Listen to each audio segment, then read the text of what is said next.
Hola, hoy hablaremos sobre las relaciones internacionales en la Edad Media. El video anterior versó sobre la política y las relaciones internacionales en la antigüedad, de una manera muy general y muy panorámica. Este video pues lo vamos a dedicar igual a una visión panorámica que nos exponga las relaciones internacionales medievales. Eh, para entender la Edad Media es importante entender el final de la Edad Antigua o de la Antigüedad. Recordarán ustedes que en el video anterior, Política y Relaciones Internacionales en la Antigüedad, explicamos que una de las características del Estado y de las relaciones internacionales en la Antigüedad era el imperialismo, o sea, el ímpetu que tenían las civilizaciones antiguas por conquistar a otras civilizaciones. Y esa conquista, que hacía una civilización poderosa sobre otras más débiles, pasaba por cosas tan horrendas como quitar el territorio a la civilización conquistada y también pasaba por esclavizar a la población de la civilización conquistada. Eh, Dejamos ahí indicado que esos fueron uno de los frutos amargos que tuvo la civilización. Bueno, pues la última etapa de la Edad Antigua consistió precisamente en el culmen de ese ímpetu imperialista que caracterizó a toda la Edad Antigua. Porque la Edad Antigua culminó precisamente en el gobierno que hizo un imperio sobre todas las civilizaciones de la cuenca del mar Mediterráneo, que fue precisamente el Imperio Romano. Es decir, el Imperio Romano finalmente logró dominar de una manera imperialista a todas las civilizaciones de la cuenca del mar Mediterráneo. Es decir, finalmente pues fue el culmen de ese ímpetu imperialista que existió o que caracterizó a la Edad Antigua. Bueno, entonces la caída del Imperio Romano de Occidente pues significó también el fin de la antigüedad o de la Edad Antigua y el inicio de la Edad Media. Así es que eh, vamos a hablar de una manera muy breve de lo que fue la caída del Imperio Romano de Occidente. Bueno, este, habían pueblos o territorios que el Imperio Romano no conquistó, que estaban ubicados al norte de Europa, al oriente de sus posesiones en el Medio Oriente y al sur de sus posesiones en África. Y eh, a toda la gente que vivía en estos territorios que estaban ubicados en las afueras del Imperio Romano, los romanos les denominaban bárbaros. Los romanos les denominaban bárbaros. Y ese término bárbaro para los romanos era un término muy despectivo, muy despectivo. Eh, pero, ¿por qué los romanos a ellos les decían bárbaros? Bueno, fíjense, en primer lugar, hay que decir que si los romanos no conquistaron más territorios al norte, o más territorios al sur, o más territorios al oriente de su imperio, no fue porque no hayan podido, o porque no hayan querido. Fue simplemente porque esos territorios ya no les interesaron tanto. Ya no les interesaron tanto. Porque eran territorios, digamos, en el norte que ya estaban en el círculo polar ártico. Más, si se expandían más al sur de las conquistas que tenían en África, pues iban, simplemente era el Sahara, no les interesó conquistar el Sahara. Igual, más allá de sus posesiones en el oriente, ya eran todos los desiertos, todas las estepas, ya el oriente. Ya eran terrenos áridos en el occidente y en el sur, puro desierto. O sea que no eran aptos para la ganadería, ni para la agricultura, ni para la urbanización. Y los que estaban al norte, pues ya les dije, podemos decir que ya estaban en el círculo polar ártico, o sea, tampoco les interesaba porque no eran terrenos con mucha vocación agrícola o ganadera. Entonces, por eso las poblaciones que vivían, y vamos a hablar de los del norte, nada más de los del norte de Europa, las poblaciones que vivían al norte de Europa, no llegaron a constituir grandes civilizaciones. Por el contrario, por el contrario, en su mayoría eran pueblos nómadas. Y en uno de los videos que hemos subido a este canal, pues explicamos, hay uno por ahí que habla de la horda nomádica, explicamos cómo era la vida de las sociedades nómadas, que se caracterizaron porque no llegaron a dominar la agricultura, no llegaron a dominar la ganadería, no llegaron a escribir su lenguaje. Entonces, eran sociedades muy primitivas y muy poco desarrolladas. Y era este tipo de sociedad la que predominaba en las afueras del Imperio Romano, incluyendo las que estaban en el norte de Europa. Y esto dado por las características de los territorios donde tenían que vivir, donde la poca vocación agrícola y ganadera de esos territorios, pues no dejaba más chance que desarrollar una vida nómada. Y por lo mismo, como no eran muy avesados en agricultura, en ganadería o en hacer grandes urbanizaciones, grandes ciudades y monumentos y todo eso, por lo mismo condiciones de su territorio, y tampoco en muchas ocasiones tenían eh, lenguajes escritos, por eso es que despectivamente los romanos les llamaban bárbaros. Bárbaros. Bueno, interesantísimo el tema, pero no quiero extenderme mucho sobre el tema de los bárbaros. Eh, pero si les voy a decir, o si tengo que decir, que estos bárbaros, especialmente los del norte de Europa, fueron los responsables de la caída del Imperio Romano de Occidente. Es decir, el Imperio Romano cayó por la influencia y por la acción de los bárbaros del norte de Europa. Un poco también los del oriente, pero más que todos los del norte de Europa. Bueno, estos bárbaros ya vimos las condiciones en que les tocaba vivir por los territorios que habitaban. Ellos todo el tiempo pues anhelaban los territorios del Imperio Romano, que eran territorios con buenos climas, con buenos campos para la agricultura, para la ganadería o para desarrollar grandes ciudades.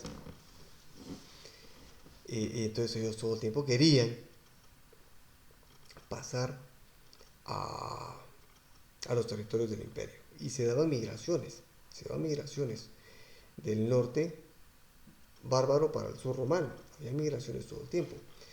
Y esas migraciones molestaban mucho a los romanos. Tanto así que llegaron a construir una muralla, un muro, en toda la frontera norte del imperio. Esos romanos eran tan buenos constructores que en algunas partes de Europa todavía existen vestigios de esos muros que construyeron los romanos para evitar las migraciones de los bárbaros del norte hacia el imperio romano, que algunas veces eran migraciones eh, digamos pacíficas, y muchas otras eran invasiones violentas, o eran migraciones violentas. Eh, entonces por eso fue que se construyeron murallas y se construyeron cuarteles a cada cierto tiempo para mantener vigilado que no hubiera este tipo de migraciones o de invasiones de los bárbaros del norte hacia el territorio del Imperio Romano. Bueno, pero fue el caso que una serie de condiciones propiciaron que estos bárbaros fueran logrando pasar masivamente por las fronteras del imperio y llegaran a apoderarse incluso de territorios adentro del imperio romano.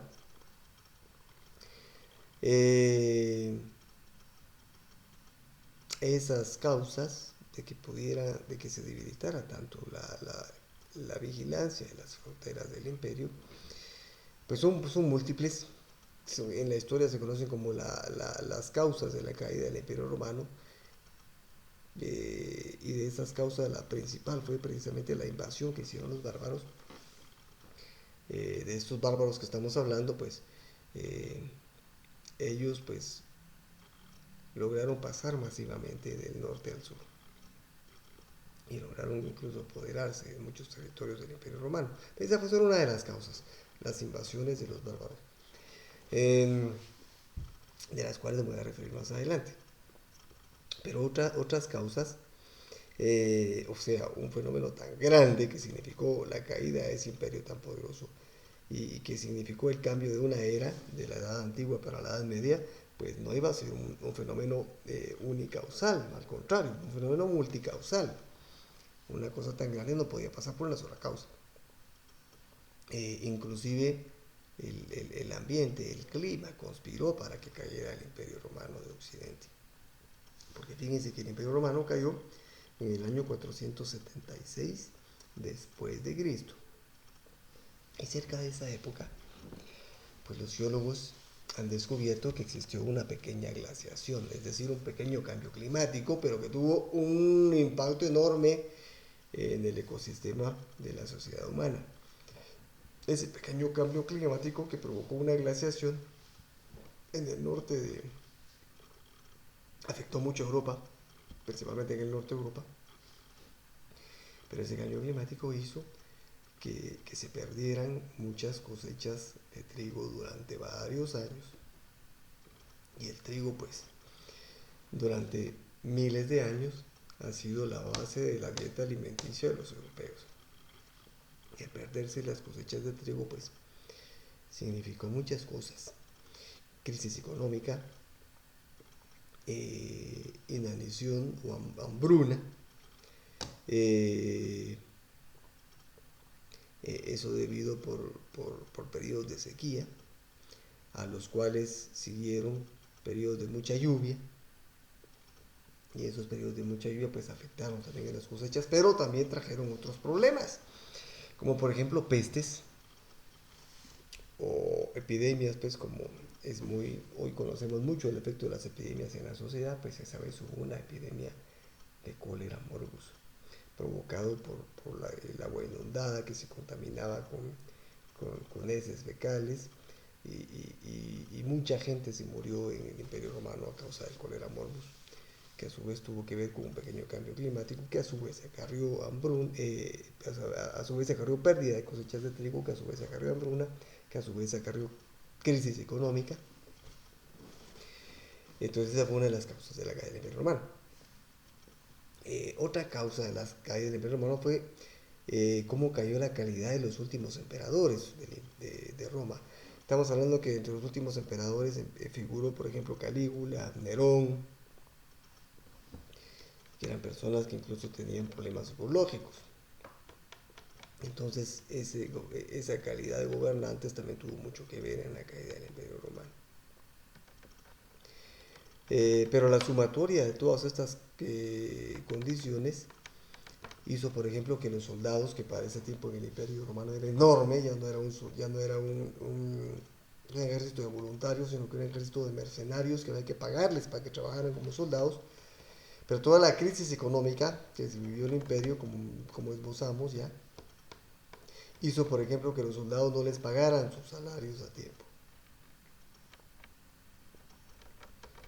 No les pagaran sus sueldos a tiempo. Y de hecho la palabra sueldo nació en ese contexto. Sueldo era lo que se le pagaba a los soldados, era la soldada. Y de ahí viene la palabra sueldo.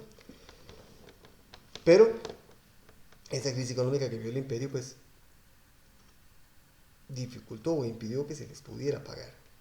Y aparte de eso, los soldados sabían que algún su familiar cercano se había enfermado de cólera, era casi una muerte segura, o que sabían que no tenían que comer porque había demasiada escasez de alimentos, o ellos mismos no tenían acceso a alimentos y tampoco a sueldo, pago o salario. Entonces se da una gran deserción masiva de soldados del ejército romano. Desertaban, eso era un delito penado con la muerte en Roma, pero preferían desertar y ir a vivir la agonía de algún hijo, de su mujer enferma por cólera morbus, por ejemplo, o ir a ver cómo hacían para que su familia pudiera comer algo y desertaban del ejército, pero masivamente, y eso hacía que los soldados que cuidaban el famoso muro, que evitaban la migración o las invasiones de los bárbaros, pues poco a poco se fue debilitando. Quedaron puntos ciegos en los muros que fueron detectados por los bárbaros y empezaron a atravesar masivamente las fronteras, eh, y hacer incursiones masivas por el Imperio Romano, que fue lo que se conoció como las invasiones bárbaras, que no eran invasiones pacíficas, no eran migraciones pacíficas, sino que eran violentas, con agresión militar, con enfrentamientos con el Imperio Romano o con la gente que vivía en el imperio. Por eso esto se le conoció como las invasiones bárbaras, que fueron la principal causa de la caída del imperio. Perdón, la principal causa de la caída del imperio. Y al final, para no hacer esta historia muy larga, aunque sí es muy interesante, el desenlace de esto fue que los bárbaros terminaron asentándose en el territorio del Imperio Romano. Terminaron asentándose ahí. Y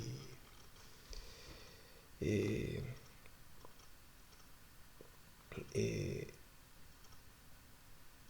hasta que en 1476 eh, un grupo de bárbaros, eh,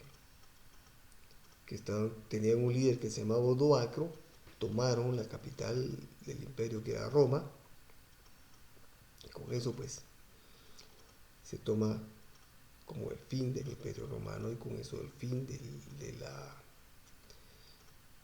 la edad antigua.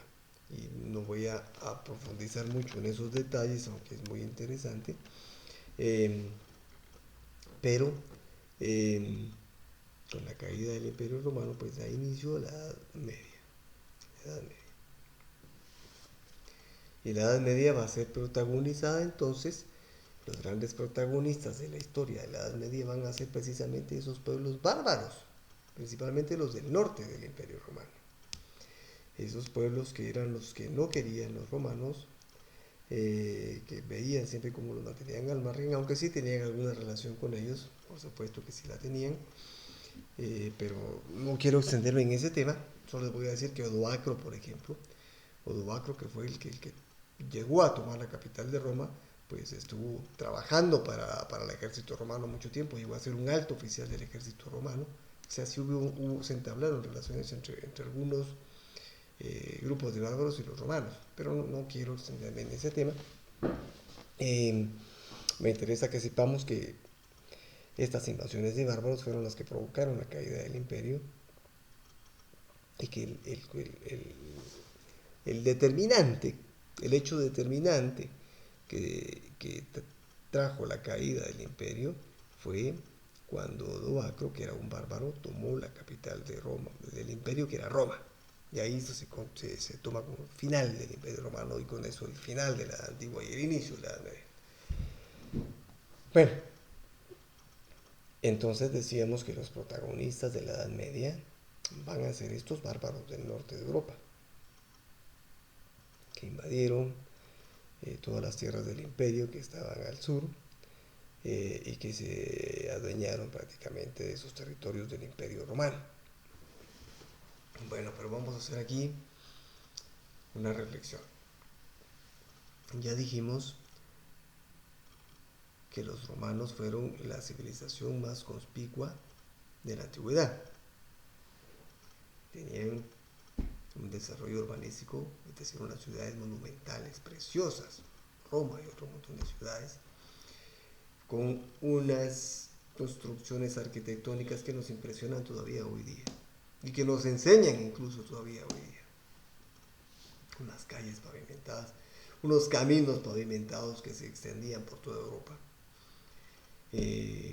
Además, la literatura, la filosofía romana, el derecho romano, todo eso muy refinado, muy sofisticado, muy avanzado. Eso eran los romanos. Y por el otro lado, ¿quiénes eran los bárbaros? Ya dijimos. No habían logrado cultivar grandes civilizaciones. La mayor parte vivían como hordas, otros en tribus. pero no eran civilizaciones refinadas. Sin embargo, ellos fueron los que tomaron el liderazgo de Europa durante la Edad Media. Entonces quiere decir que la Edad Media inicia como un retroceso en cuanto a los avances que habían tenido las civilizaciones antiguas, principalmente los griegos y los romanos. Pero la Edad Media inicia en ese retroceso.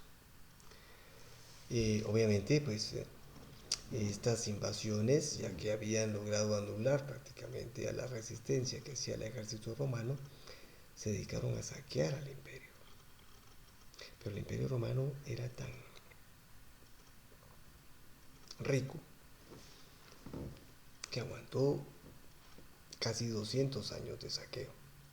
Y esa fue la primera etapa de la Edad Media, que se caracterizó por un saqueo que hicieron los bárbaros de lo que había sido el imperio romano. Por eso es que a esta primera etapa se le conoce como las invasiones bárbaras, que fue una etapa de caos total, total, total, total, total.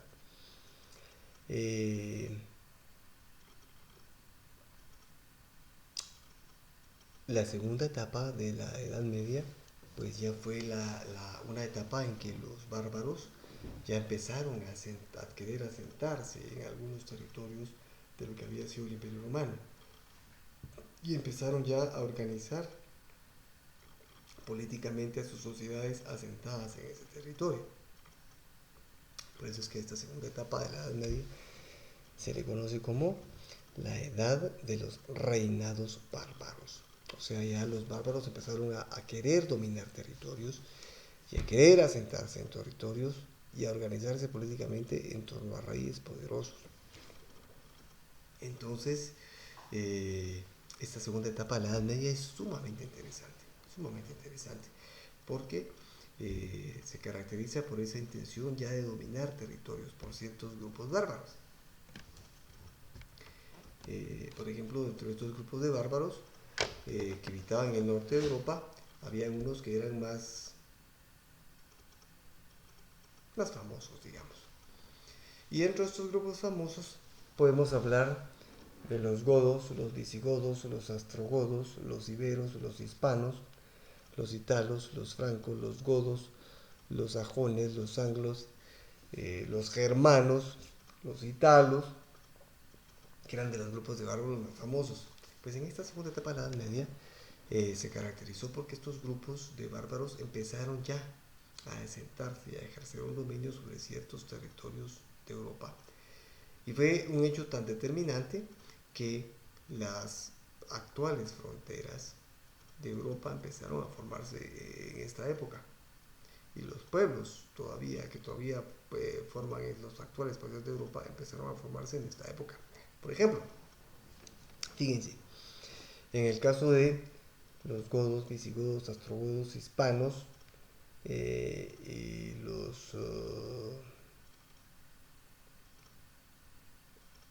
los iberos, ellos se asentaron en lo que actualmente es la península ibérica, en lo que hoy es España y Portugal. Ahí se asentaron, ahí se asentaron. Por ejemplo, los francos y los galos se asentaron en lo que hoy es Francia.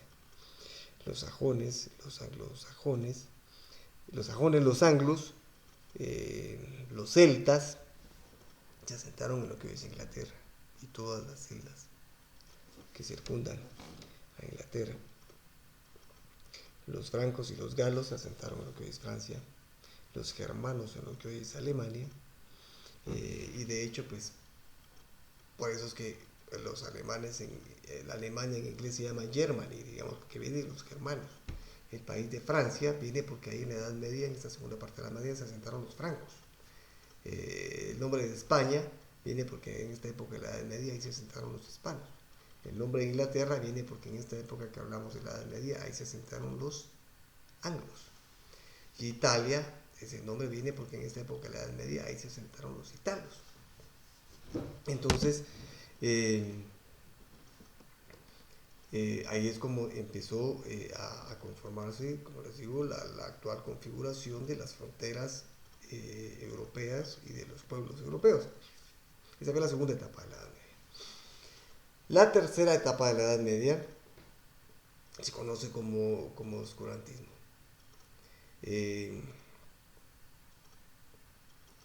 que ya se caracterizó por una dominación que tuvo la, la iglesia sobre sobre el territorio de, de lo que era Europa occidental, que era la Europa bárbara, digamos, la Europa de los bárbaros. Bueno, entonces fíjense, eh, aquí tenemos ya a los primeros actores internacionales de la Edad Media, que van a ser estos reyes bárbaros. Porque dijimos que estos grupos de bárbaros que empezaron a dominar estas partes de la geografía europea, empezaron a formar reyes, empezaron a organizarse políticamente en torno a reyes. Por ejemplo, esta es la época de la leyenda artúrica, por ejemplo. El mito del rey Arturo es de esta época, que fue el primer rey de los anglos en Inglaterra. El primer rey que iba a gobernar a los bárbaros en Inglaterra fue el rey Arturo. O Alarico, un rey godo que gobernó en España en esta época de los reyes bárbaros. Entonces, digamos, de esa es la época que estamos hablando. Y por eso es de que los primeros actores que van a actuar en la escena internacional medieval van a ser estos reyes bárbaros. Estos reyes bárbaros. Bueno. Pero dominar los territorios no fue fácil. Dominar los territorios no fue fácil. Porque aquí mencionamos algunos grupos de bárbaros que quisieron sedentarizarse, por llamarlo así. Pero hubieron una cantidad enorme de grupos de bárbaros que no les interesó dominar un territorio ni organizarse de una vida sedentaria, sino que les interesó más seguir viviendo del robo y del saqueo. Y se siguieron dedicando a robar y a saquear. Una de estas hordas de bárbaros más temidas que se dedicaban al saqueo se llamaron, por ejemplo, los vándalos. De ahí viene la palabra banda, bandido, por ejemplo. Incluso había otra horda de bárbaros que se dedicaron a esto, que se llamaron precisamente los saqueos. Y de ahí viene la palabra saqueo, por ejemplo. Entonces, estas fueron hordas de bárbaros que nunca les interesó sedentarizarse, sino que se dedicaron únicamente a andar errantes de un lugar a otro, pero saqueando poblados. ¿Y a quiénes saqueaban a esas alturas de la Edad Media? Antes saqueaban a los romanos, o lo que quedaba de la gente que había vivido en el Imperio Romano. Pero a estas alturas de la Edad Media, a los que saqueaban eran a estos grupos de bárbaros que sí querían sedentarizarse. Y esto le empezó a dar origen a la institución más representativa de la Edad Media, que fue el sistema feudal. ¿Por qué? Fíjense, el feudalismo empezó como una institución militar, como una institución para la defensa de los territorios. ¿Por qué? Porque estos primeros reyes medievales, para defender a sus territorios de estos ataques, de estos saqueos que hacían estas hordas de otros bárbaros que no querían sedentarizarse, sino que querían seguir viviendo del robo, del atraco, del saqueo, lo que hicieron fue dividir sus territorios y entregárselo a señores feudales, a vasallos suyos, que iban a tener cada uno un pedazo de territorio, pero que en ese pacto militar ellos recibían esa tierra para que la hicieran producir, pero también para que la defendieran del ataque de estos bárbaros. Entonces, para eso ellos tenían que formar un ejército, y para eso lo que hacían era entregarle pequeñas extensiones de tierra a los famosos siervos de la gleba. El siervo de la gleba tenía que trabajar esa tierra y parte de su cosecha se la tenía que entregar a su señor feudal, pero a la vez tenía el compromiso de formar parte del ejército de ese señor feudal. Y parte de las cosechas que recibía ese señor feudal se las tenía que entregar a su señor feudal, del cual era vasallo, y lo mismo con su señor feudal inmediato superior hasta llegar al rey. Entonces, de esta manera el feudalismo era una institución económica, política y militar, y social además. La última, social, porque determinaba las clases sociales, en la medida en que se podía ser señor feudal de diferentes jerarquías. En la medida en que se iba acercando al rey, tenía una extensión de tierra más grande y era más poderoso, porque tenía un ejército más grande a su cargo, y además recibía más pagos de cosecha, digamos. Entonces era más poderoso económica y militarmente y políticamente también porque estaba más cerca del rey. Y socialmente pues era más poderoso. Entonces por eso el feudo, el feudalismo era una institución económica, política, social y militar. Cumplía todas esas funciones. Militar porque se organizaba para la defensa del territorio. Económica porque la gente en la Edad Media de lo único que podía satisfacer sus necesidades era de la tierra, de la agricultura. Y al recibir el siervo de la gleba, un pedazo de tierra, pues con eso lograba satisfacer sus necesidades. Pero era por eso una función económica. Política, porque cada señor feudal en su feudo, pues era la máxima autoridad administrativa, política, militar. Entonces era una figura política, la máxima autoridad política en su feudo. Y social, porque eso determinaba las clases sociales. Bueno, entonces,